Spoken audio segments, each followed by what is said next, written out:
할렐루야. 시온 찬양대의 찬양. 부활절 칸타타는 아니라고요? 칸타타는 뭐예요? 예. 그렇게 잘하셨는데? 잘하셨고, 그 객원 반주자도 피아노 반주자도 뛰어났던 것 같고, 참 이거 잘했죠? 예. 오늘은 너무나 간증도 암기해가지고 하시고, 오늘 특별한 은혜가 있는 시간 같습니다. 이렇게 하다 보니까 부담이 참 많이 되는데 저만 잘하면 되겠다. 저만 잘하면 되겠다 싶습니다. 오늘도 여러분의 삶 가운데 은혜가 가득 하시기를 간절히 바랍니다. 우리는 버리는 거 잘 못하잖아요. 쌓아놓는 거 잘하죠. 누가 가르쳐 주지도 않았는데 많이 쌓아 나가요.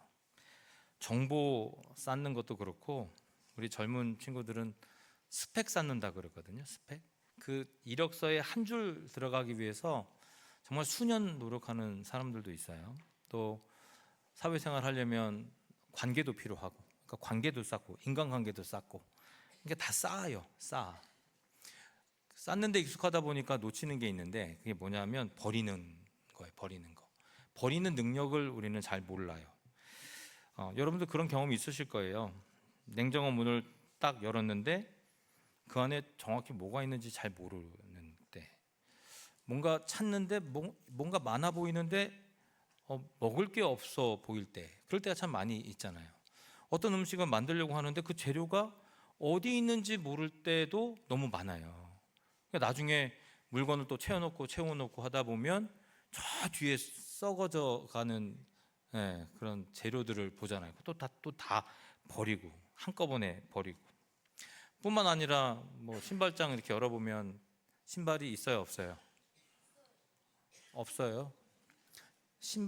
신을 만한 신발이 없어. 신발은 뭐 많겠지. 근데 신을 만한 게 없어요. 뭐 옷장 열어봐도 마찬가지잖아요. 입을 옷이 있어요, 없어요? 네, 없어요. 저는 항상 똑같은 옷을 입기 때문에 항상 있어요. 예. 계속 갈아입긴 해요. 제가 똑같은 계속 갈아입기는 해요. 그렇지 않습니까? 우리의 삶에 보면 쌓아놓기는 참 많이 하는데 나눠주거나 또 버리는 거, 이거 잘 못하는 우리의 삶의 모습이 있어요. 그러니까 이러한 장면들, 뭐 짧은 장면일 수도 있겠지만, 이게 우리의 삶과 아주 밀접하게 연결되어 있거든요. 우리는 매일매일 뭔가를 채워요. 그것도 그냥 채우는 게 아니라 허겁지겁, 남들이 혹시 가져갈까봐 허겁지겁 내 것을 채워요.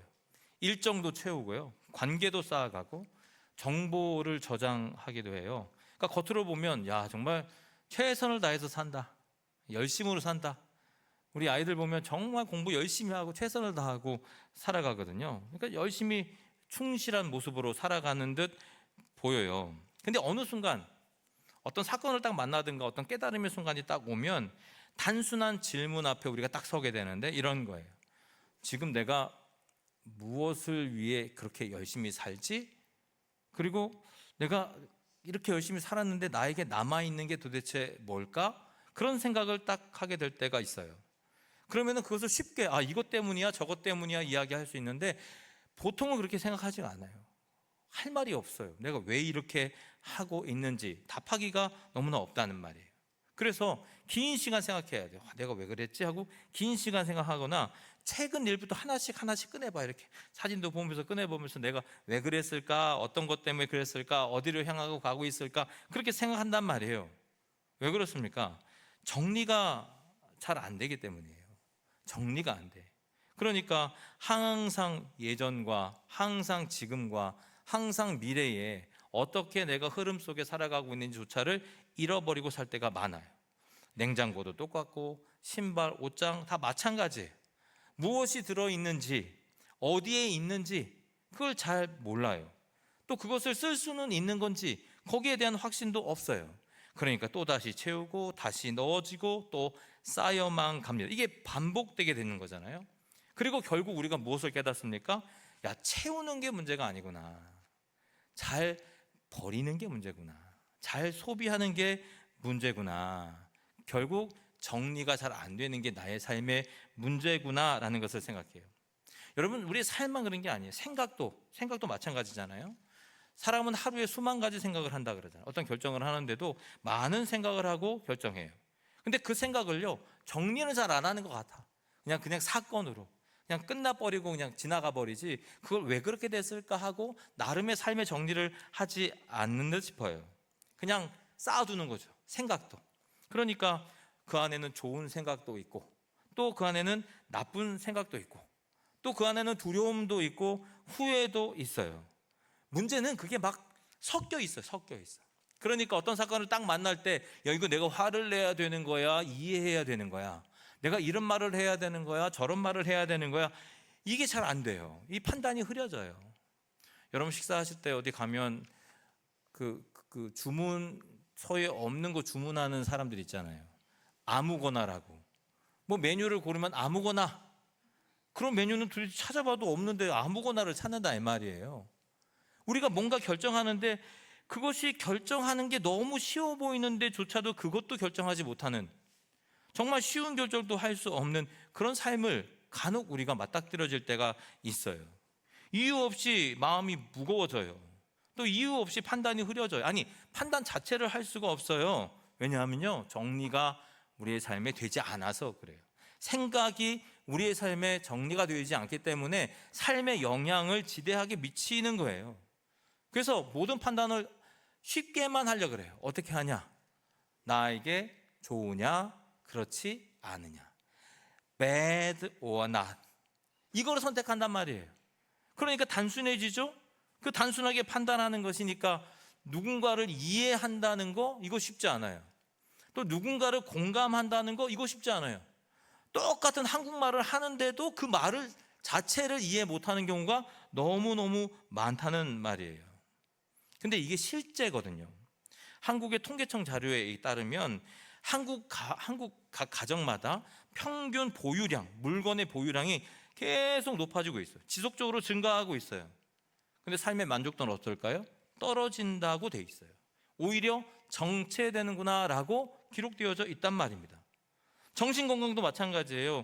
우울과 불안, 이런 정신적인 문제, 이 요인 중에 하나가 생활 환경의 혼란이래요. 그러니까 정리가 제대로 되어 있지 않은 거야. 어디에 뭐가 있고 어디에 뭐가 있어야 되는데 그렇지 않은 거죠. 정리가 되어 있지 않아. 미국의 UCLA 학교에서 생활 환경과 스트레스 연구라는 주제로 연구를 했는데, 거기에서도 이렇게 결과가 나요. 집안이 어수선할수록 스트레스 호르몬, 스트레스를 작동하는 호르몬이 우리 안에 있는데, 이 코르티솔이라는 이 호르몬이 높아진다. 그러니까 환경이 어지러우면 어떻게 되는 거예요? 스트레스가 가득 차게 되는 거죠. 실제로 그렇죠. 환경이 무너지면 생각이 무너져요. 그리고 생각이 무너지면요, 인생 자체가 무너져요. 그러니까 현대인들은요, 이 모순에 빠진다 이 말입니다. 뭔가 많이 가졌는데, 많이 누려 살아가는데 더 불안해. 뭔가 두 손에 꽉 쥐고 있는데도 야, 이거 놓칠까 봐 불안해. 그리고 삶이 가볍지 않고 항상 무겁게만 느껴져요. 여기에 중요한 질문이 등장합니다. 왜 우리는 쌓을수록 불안해지는가?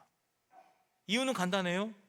쌓기만 하고 비우지 않기 때문에, 쌓아놓고 버리기 때문이에요. 이게 바로 현실이라는 거예요. 성도 여러분, 오늘 말씀을 한번 보십시오. 부활의 아침 우리에게 주신 말씀, 고린도후서 5장 17절 말씀인데, 이거 한 목소리로 같이 한번 읽어볼까요? 시작.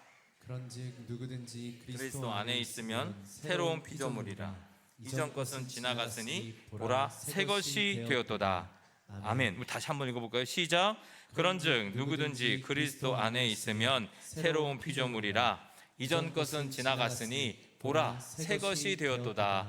아멘. 여러분, 우리가 이 말씀을 자주 빈번하게 읽었던 말씀이에요.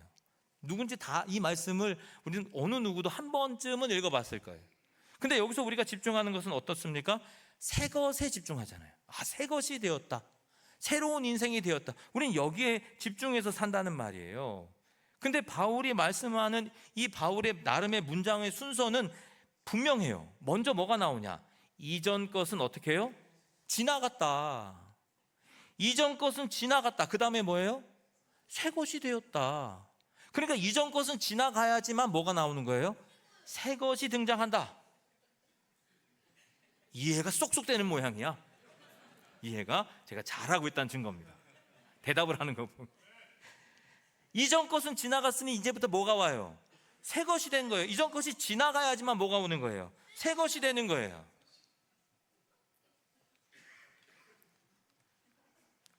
그만. 됐어. 거기까지야. 거기까지. 여러분, 앞에 우리가 쭉 나열했던 삶을 한번 생각해 보세요. 냉장고 가득 차 있습니다. 신발장, 옷장도 가득 차 있어요. 근데 사용할 수 없어요. 왜냐? 새 것이 없어서가 아니에요. 너무 버리지 않아서예요. 정리가 되어 있지 않아서예요. 뭐가 어디 있는지를 몰라서 그래요. 그러니까 이 지점에서 바울의 선언은 매우 날카로워요. 우리가 그렇게 느껴야 되거든요. 이전 것은 지나갔다. 이것은 그냥 감정적인 위로를 하자고 바울이 얘기한 게 아니에요. 여러분, 우리의 상태에 대한 선언, 새 것이 된 우리의 상태에 대한 선언이에요. 이게 헬라어 원문에서는 지나갔다라는 말, 이 파렌델이란 말은 완료형이래요. 완료형. 그러니까 끝난 거예요. 이미 끝났다는 뜻이에요. 이미 처리되었다, 이제 버려졌다, 이 말이에요. 아니, 남아 있어서는 안 된다. 예전 것이 남아 있어서는 안 된다. 바울은 그렇게 말씀하고 있다, 이 말이에요. 성도 여러분, 우리가 부활신앙 그렇게 살아가야 된다라고 그렇게도 고백하고 그렇게 서로 격려하잖아요. 부활신앙이 뭡니까? 예수님의 부활하심이 우리의 삶의 전부가 되는 것, 이게 바로 부활신앙이잖아요. 그럼 이 부활신앙은 어디로부터 비롯되는 줄 아십니까? 예수님의 무덤이 비어 있다는 확신으로부터 시작된다, 이 말이에요. 예수님은 그 자리에 있지 않다, 이 말이에요. 죽음의 자리에 있지 않단 말이에요. 예수님은 다시 어떻게 해요? 살아나셨다. 거기서부터 우리의 신앙이 시작된다, 이 말입니다. 누가복음 24장 3절 말씀엔 이런 말씀이 있어요. 같이 한번 읽어보겠습니다. 시작. 들어가니 주 예수의 시체가 보이지 아니하더라. 아멘. 들어가니 주 예수의 어디 들어가는 거예요? 무덤에 들어가니 주 예수의 시체가 보여요, 안 보여요? 보이지 않더라. 만약 그대로 시신이 있다면 부활은 없는 거예요. 부활은 단순히 다시 살아남이 아니에요. 이전 상태가 완전히 끝난 상태, 이전의 모습이 완전히 끝난 모습, 그래야만 진정한 부활을 경험할 수 있다, 이 말이에요. 그래서 부활을 다시 정의하면 이런 말로 바꿀 수가 있어요. 하나님이 이전 것을 완전히 끝내시고 완전히 새로운 상태를 시작하셨다. 할렐루야. 이게 부활이에요. 하나님이 이전 것을 끝내시고 완전히 새로운 상태를 시작하셨다. 여러분, 중요한 것은 우리가 이 사실을 잊고 살아간단 말이에요. 그래서 혼란스럽다, 이 말입니다. 하나님은 이미 지나갔다라고 선언하셨는데 우리는 여전히 지나가면 안 돼 하고 붙잡고 살아가는 거예요. 이미 끝났다라고 이야기하지만 끝나지 않은 것처럼 우리는 살아간다, 이 말입니다. 이미 죄는 처리되었다라고 이야기하지만 여전히 그 죄를 잘 활용하고 짊어지고 살아가는 것이 바로 인생의 모습이다라는 거예요. 이미 지나간 상처까지도, 치유되고 회복되고 다시금 생각하지 않아도 된 그 상처까지도 지금 후벼 파서 그 상처를 드러내면서 서로 다투고 싸우고 나뉘어진 상태로 살아가고 있더라, 이 말이에요. 부활신앙을 외치면서 말이죠. 우리의 신앙이 왜 정체되어 있습니까? 우리의 신앙이 왜 말과는 다릅니까? 새 것이 없어서 그렇습니까? 아니요. 전 오늘도 너무 많은 은혜를 받았는데요. 우리 아이들 예배하고 찬양하는 모습 보십시오. 간증하는 거 보십시오. 이곳에 오셔서 함께 예배함이 기쁘다라고 얘기하는 새가족들의 외침을 한번 들어보십시오. 찬양대의 찬양을 한번 들어보십시오. 어느 것 하나나 부족함이 없더라, 이 말이에요. 놀라운 새로운 은혜가 매일매일 우리에게 전해진다, 이 말입니다. 그런데 왜 우리의 신앙이 정체됩니까? 왜 말과는 다른 삶을 삽니까? 정리해야 될 것을 정리하지 않기 때문이에요. 하나님은 비우셨는데 우리는 계속 채웁니다. 하나님은 끝내셨는데 우리는 계속 이어갑니다. 이 말씀은 우리에게 한 가지를 요구해요. 지나간 것은 그냥 지나가게 놔둬라. 할렐루야. 지나간 것은, 그것이 상처면 지나가게 놔둬라. 그것이 하나님의 회복이 있었다면 지나가게 놔둬라. 실제로 지나가게 하라. 여러분, 그게 바로 믿음이라는 거예요. 그것이 부활신앙을 믿는 믿음이라는 거예요. 믿음은 붙잡는 것이 아니에요. 하나님이 끝내신 것을 나도 끝내는 거, 이게 바로 신앙, 이게 바로 부활 신앙이라는 거예요. 놔버리는 거예요. 그래서 부활 사건은 질서의 회복, 이렇게도 이야기할 수 있어요. 끝낼 것은 끝내고 떠날 것은 떠나고 비워질 것은 비워질 때 그 자리에 새로운 생명이 열린다는 사실을 여러분 기억하시기를 바랍니다. 한 문장으로 이렇게 정리돼요. 부활은 새로운 것을 더하는 것이 아니라 이전 것을 끝내는 데서부터 시작이 된다. 그것이 부활 신앙인 거예요. 이 선언이 우리의 삶의 실제가 되어질 때 여러분은 새로운 피조물로 변화되는 것입니다. 이 사실을 결코 잊어서는 안 됩니다. 성도 여러분, 일본 작가 마쓰다 미스히로라는 작가가 있어요. 아주 유명한 책이에요. 이 책은 청소력이라는 책이거든요. 청소에 새로운 개념을 담아서 얘기해요. 핵심은 뭐냐? 환경이 바뀌면 인생이 바뀐다는 거예요. 환경이 바뀌면 행복해지기 위해서는 행복한 마음을 담는 것이 아니라 행복한 환경을 만들면 된다는 거예요. 그래야지 참된 행복이 돼야 된다, 회복이 된다, 이 말입니다. 이 원리는 세상에서도 너무 많이 증명이 돼요. 필립 짐바르도 교수가 주장한 깨진 유리창 법칙이라는 게 있어요. 두 차를 세워놨어요. 한 차는 유리창을 깨놨어, 한 차는 그렇지 않아. 어떤 것이 털렸을까요? 깨놓은 유리창을 가진 차, 약탈되고 망가지고 다 뺏어가고 거기에는 폭력이 난무하더라라는 거예요. 그래서 예전에 뉴욕 시장 줄리안이라는 분은 뉴욕의 범죄를 줄이기 위해 거창한 정책을 펼치지 않았대요. 그럼 뭐 했냐? 지하철 낙서 금지, 지하철에 있는 낙서를 다 지운 거예요. 그리고 낙서하지 못하도록 만든 거예요. 그 결과 명확해요. 이건 실제적 사실이니까 중범죄가 감소했더라. 작은 정리가 큰 변화를 만드는 거예요. 작은 신앙적 마음 하나가 우리의 삶의 신앙을 더욱더 확대시켜 나아간다, 이 말이에요. 우리 아이들이 있으니까 한마디 하면, 디즈니랜드의 가장 큰 영업 정책이 뭔지 아십니까? 청결이래요. 청결. 디즈니랜드 안 가봤으니까 모르지. 가면 깨끗해요. 깨끗하대. 물론 짝퉁으로 만들어 놓은 다른 놀이시설은 그렇지 않다 하더라도 월트 디즈니 상화, 이 디즈니랜드는 깨끗하대. 이유는 뭐예요? 그러면 현실을 동화로 만들어준대.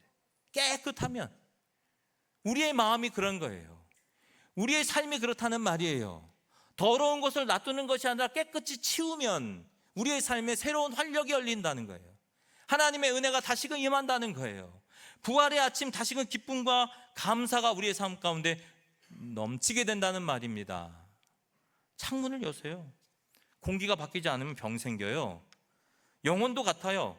다친 생각, 다친 관계, 다친 감정, 이것은 영적인 질병이거든요. 말씀과 기도로 영혼을 환기시켜야 합니다. 그리고 버리실 것은 버려야 돼. 이게 가장 중요한 습관이거든요.